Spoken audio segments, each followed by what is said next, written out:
2026 বিশ্বকাপের ফাইনালের হারের এক সপ্তাহ পর সামাজিক যোগাযোগের মাধ্যমে আবেগঘন একটি চিঠি প্রকাশ করেছে আর্জেন্টিনা কোচ লিওনেল স্ক্যালোনি।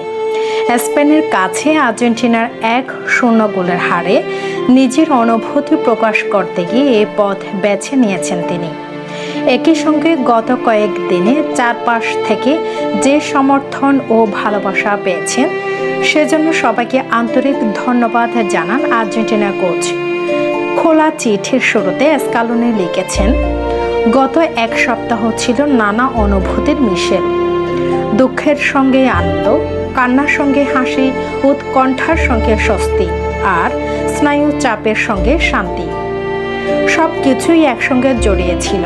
এখন একটু শান্ত হয়ে কয়েকটি কথা লিখতে বসেছি।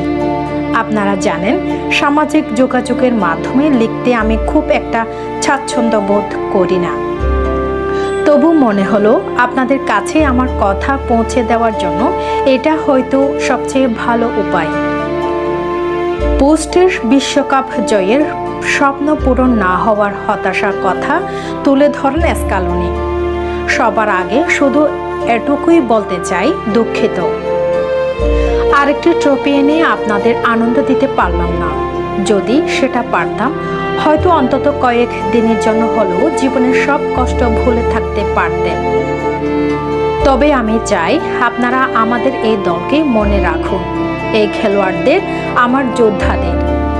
আমি আমার স্ত্রীকে তাদের কথা বলতে গিয়ে সবসময় এই নামে ডাকতাম। চিঠির সবচেয়ে আবেগঘন অংশগুলোর একটি ছিল তাদের উদ্দেশ্যে, যারা টুর্নামেন্ট জুড়ে দলটিকে সমালোচনা করেছেন। স্ক্যালোনি লেখেন, যারা আমাদের চেনেনই না তাদের কঠিন সমালোচনাও সহ্য করতে হয়েছে। শরীর যখন আর ছাড়া দেয় না, তখনও মাথা উঁচু করে দাঁড়িয়ে থাকার সংকল্পই আমাদের কাছে আসল ট্রফি।